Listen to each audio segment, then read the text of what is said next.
Welcome to NSG 229, Study Session 18, Principles of Care for the Hospitalized Child. Introduction. In this lecture, you will learn about principles of care for the hospitalized child. Most people have at one time or the other been admitted as children into a hospital.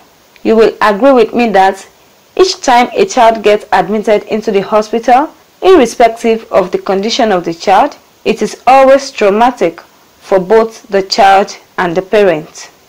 In the process of our discussion, we shall focus on what hospitalization of a child entails, meaning of illness and hospitalization to a child, how to prepare the ill child and family for hospitalization, effects of hospitalization on a child.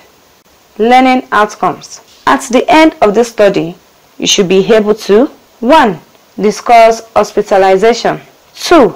Explain principles and practice of nursing care for an hospitalized child. Hospitalization. Hospitalization can be a confusing and stressful experience for children, adolescents, and their families, whether it is elective, planned in advance, or the result of an emergency or trauma. This is why it is very common for young people and their families to have many questions when they are scheduled for surgery or hospitalization. Today, children are infrequently hospitalized because most pediatric conditions can be managed within the community. Hospitalized children are usually very ill. They find themselves in an unknown environment, surrounded by strange people and equipment and frightening sounds. They are subjected to unfamiliar procedures, some of which are invasive and may even have surgery or be in an intensive care unit. For both children and families, routines are disrupted and normal coping strategies are tested. Meaning of illness and hospitalization to a child. Infant, charged in familiar routine and surroundings response with global reaction. Separation from love object. Toddler. 1. Fear of separation, desertion, separation anxiety, highest in this age group. 2. Relate illness to a concrete condition, circumstances, or behavior. Preschooled. Fear of bodily harm or mutilation, castration, intrusive procedures. Separation anxiety, less intense than toddlers, but strong. Causation, same as to toddler, often considers own role in causation, that is, illness as a punishment for wrongdoing. School age. A. Fears physical nature of illness. B. Concern regarding separation from age mates and ability to maintain position in peer group. C. Perceives an external cause for illness, although located in the body. Adolescent. Anxious regarding loss of independence, control, identity, and concern about privacy. Perceives malfunctioning organ or process as cause of illness, able to explain illness. Preparing the child and family for hospitalization. Many childhood illnesses, such as febrile convulsions, appendicitis, and asthma attacks, strike suddenly, making advanced preparation for hospital admission impossible. However, when hospitalization is planned ahead of time, e.g., for orthopedic second-stage surgeries, preparation is possible. As a rule, parents eagerly seek guidance from nurses on what and how much to tell their children about an anticipated admission. The preparation a parent makes for a child obviously varies according to the child's age and individual experience. No matter what the child's age, however, parents should be encouraged to above all convey a positive attitude. The nurse can provide further health teachings and clear up all misunderstandings. Preparing the infant. Hey, because the infant cannot understand explanations, preparation has to be minimal. B. Special items such as favorite toy, blanket, should be packed. C. Caregivers should spend a great deal of time with an infant. Preparing the toddler and preschool. 3 chief fears of the toddler and preschoolers are fear of unknown, fear of abandonment and separation, and fear of mutilation. These children need preparation clearly aimed at alleviating these fears. Bringing a favorite toy can be a help. Child could be encouraged to play with dolls. Preparing school age and adolescents. 1. Both school age and adolescents need factual explanations of what will happen during hospitalization. 2. A hospital orientation program in which facts of hospitalization are discussed should be used. 3. Introduce the child to another child who had undergone the same condition. Preparing the child of a different cultural background. A. Give assurance that proper care will be provided to the child without any differentiation. Preparing disabled and chronically ill child. A. Help children to maintain a contact with their families and school friends during a long hospitalization period as they are staying in hospitals for long term.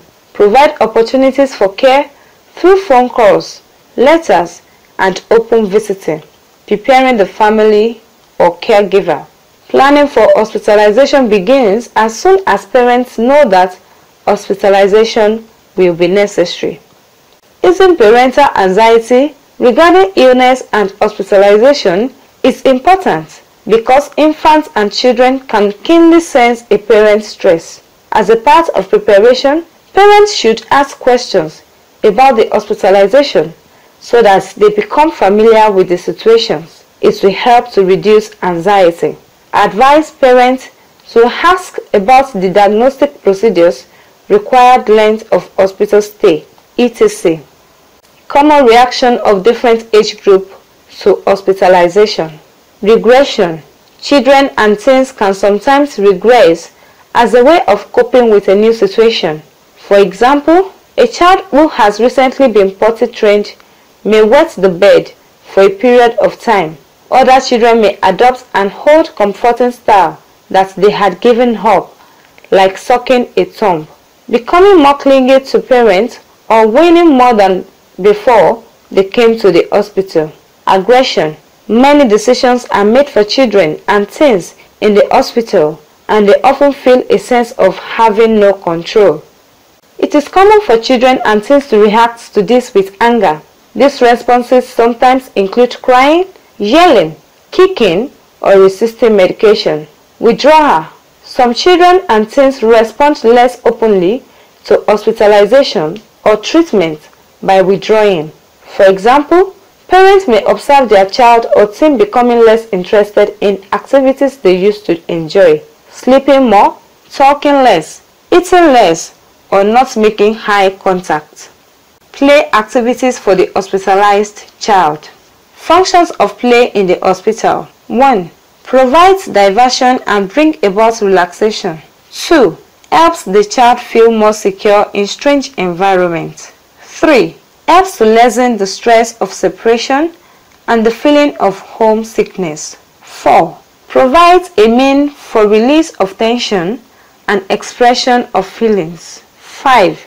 Encourages interaction and development of positive attitude towards others. 6. Provides an expressive outlet for creative ideas or interests. 7. Provides a means for accomplishing therapeutic goals. 8. Places child in active role and provides opportunity to make choices and be in control. Play in infancy. Pleasure is derived by touch and manipulation. 5 to 6 months, infant repeat activities. 9 months, repetitive games, pat or cake. 12 months, recognition and acknowledgement of others. Play in second year. A. Fascination with working parts of toys. B. Talking on toy phones. Play in third year. Child learns to share. Conflicts may develop between parent and child. Preschool competition, mastery of task. Gender roles: mother, doctor, football, basketball.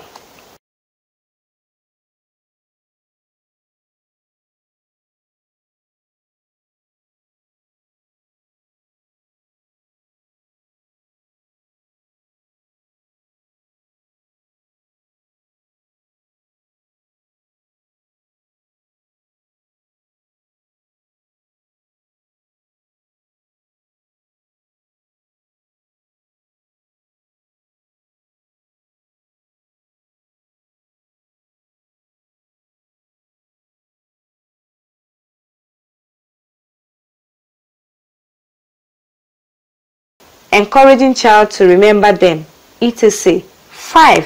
When helping parents with the fears of separation, nurses should suggest the way of living and returning. 6. Parental visits should be frequent. 7. If the parents can't room in, they can leave a favorite article from home. The children gain comfort and reassurance from them. Minimizing loss of control. A. Feelings of loss of control results from separation, physical restriction, changed routine, enforced dependency, and magical thinking. B. Promoting freedom of movements during procedures can be completed by placing child in parent's lap. C. Mechanical freedom can be provided by transporting child in wheelchairs or beds with mechanical freedom. D. Maintaining child's routine. One technique that can minimize the disruption in child's routine is time structuring. E. It includes scheduling the child's day to include all those activities that are important to the child and knows, such as treatment, procedures, schoolwork, exercise, television, etc. Together, the nurse, parent, and the child then plan a daily schedule with times and activities written down. F. Encouraging independence. Promoting children's control involves maintaining independence, and the concept of self-care can be most beneficial. Self-care refers to the practice of activities that individuals personally initiate and perform on their own behalf in maintaining health and well-being. Self-care activities are encouraged in hospitals. Other approaches include jointly planning care, time structuring, making choices in food selection, and bedtime, etc. G. Promoting understanding, anticipatory preparation, and providing information help greatly to lessen stress and to prevent lack of understanding. Informing children about their rights fosters greater understanding and may relieve the feelings of powerlessness. Strategies for coping and normal development. During hospitalization, care of the child focuses not only on meeting physiologic needs, but also on meeting psychosocial and developmental needs. Several strategies may be used to help children adapt to the hospital environment, promote effective coping, and provide developmentally appropriate activities. These strategies include child life programs, rooming in, therapeutic play, and therapeutic recreation. Preventing or minimizing fear of bodily injury. 1. Preparation of children for painful procedures decreases their fears. 2.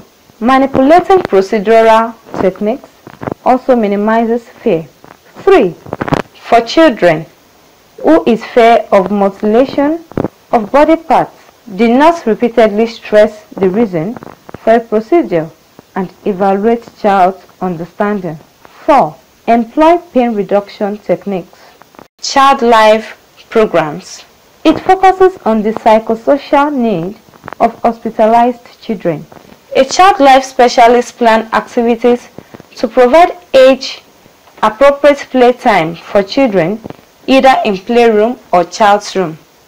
Some of the activities are designed to assist children in working through feeling about illness, e.g., playing with medical equipment.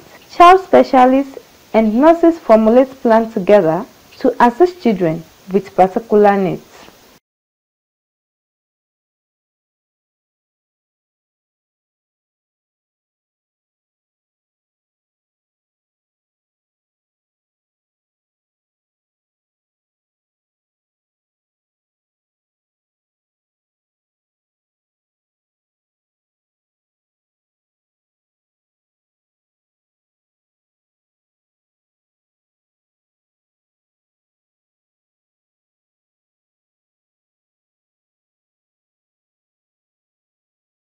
Therapeutic play. Play is an important part of the childhood.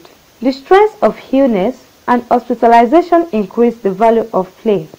Not only is normal development facilitated by play, but play sessions can provide a means for the child to learn about health care, to express anxieties, to work through feelings, and to achieve a sense of mastery over control, over frightening or little understood situations.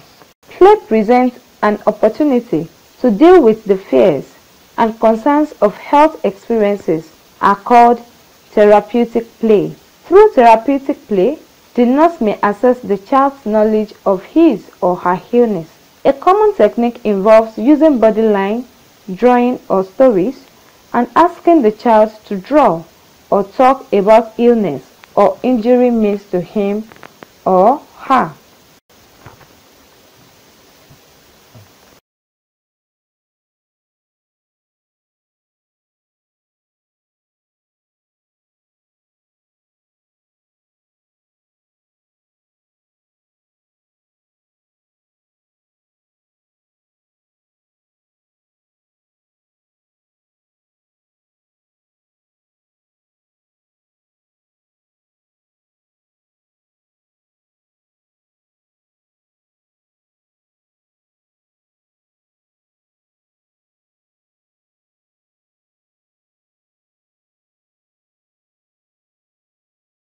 Specific techniques are chosen to reflect the child's developmental stage. Play is important for toddlers. Through play, they explore the environment and learn to identify with significant people in their lives. Play is also an acceptable way for toddlers to release tensions caused by stress or aggressive impulses. Toddlers should be approached slowly, and the initial approach should be made in their parents' presence, if possible, to decrease feelings of stranger anxiety. Playing a variation of peek-a-boo or hide and seek using the curtain surrounding the toddler's crib or bed helps to promote realization that objects out of sight, such as parents, do return.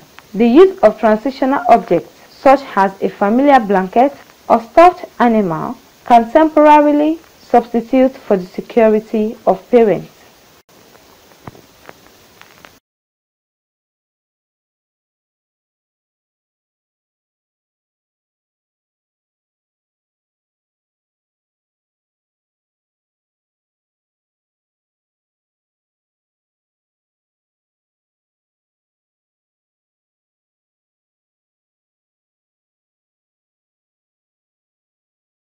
Other developmentally appropriate toys for toddlers include familiar objects from home, such as measuring cups or spoons, wooden puzzles, push and pull toys, playing with safe hospital equipment, bandages, syringes without needles, etc. Help toddlers to overcome the anxiety associated with these items. Preschool. The nurse can intervene to reduce the stress produced by preschoolers' fear through the use of some kinds of play. A simple body outline or doll can be used to address the child's fantasies and fears of bodily harm. Playing with safe hospital equipment may help preschool to work through feelings such as aggression. Preschool like crayons and coloring books, puppets, magnetic boards, play-doh, and recorded stories. Both preschool and school-age children may enjoy play with the hospital toys. School-age child. Although play begins to lose its importance in the school-age years, the nurse can still use some techniques of therapeutic play to help the hospitalized child.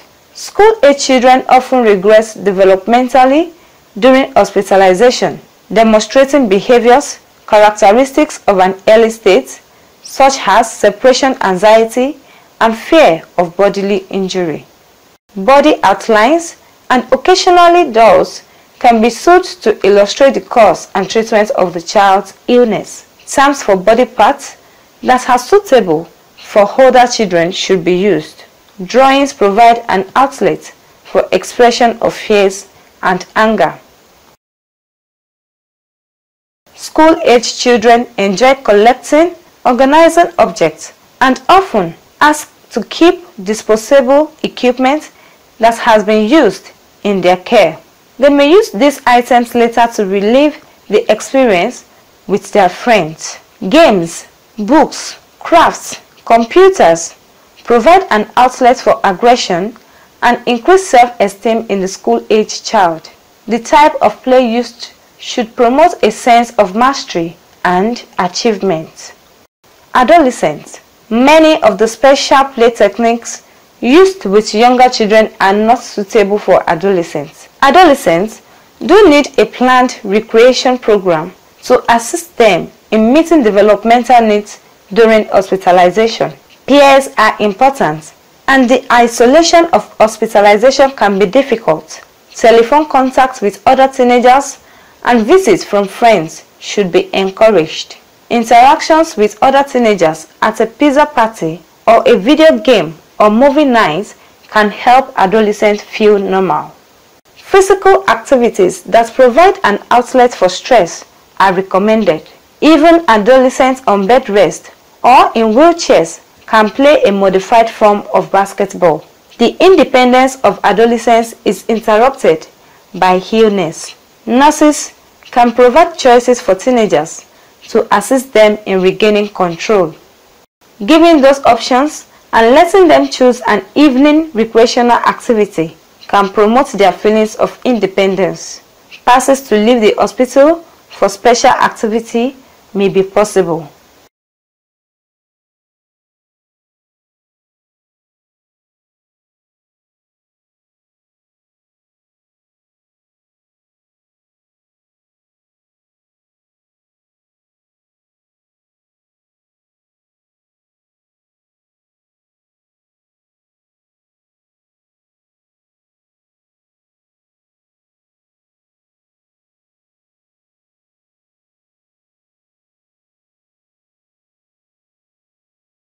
Telling a story rather than reading draws children into emotional involvement with it. The storyteller can ask questions, pass comments, and can make the child a part of it. Other activities children can do are watching a plant grow, watching an anthill or goldfish in a tank, or watching supervised television programs. In the play area, children who are permitted out of bed should be free to develop mental, motor, and social skills to express themselves. In a variety of art media such as finger painting or molding with clay, domestic play reassures them that their own homes are still there and that they are missed. Children usually select toys such as doctor, syringes, with which they can imitate the activities seen around. Old cloth in such play can be used to restrain hands of a doll in case of fractures, to make bandages to promote healing. Puppets are used to demonstrate procedures to children. Such activities help children work out feelings about hospitalization. Children also enjoy play telephone because they can pretend that they are calling home. They also can enjoy clay, paint, pounding boards on which they can express their hunger. They enjoy tricycles, wagons, through the use of which they develop or exercise their large muscles. Children play areas cannot be kept clean and orderly as judged by adult standards.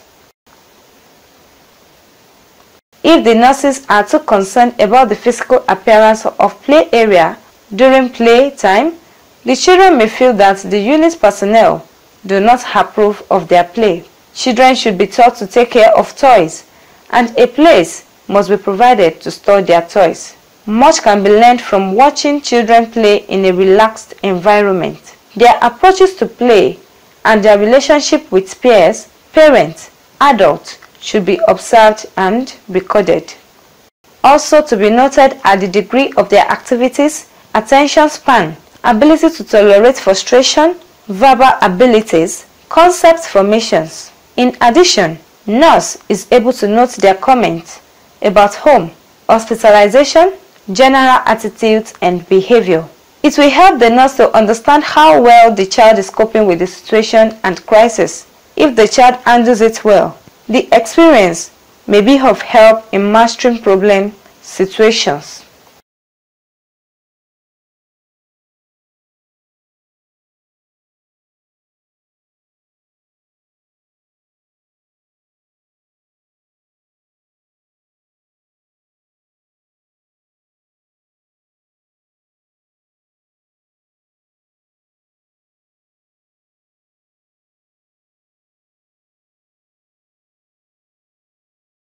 Summary.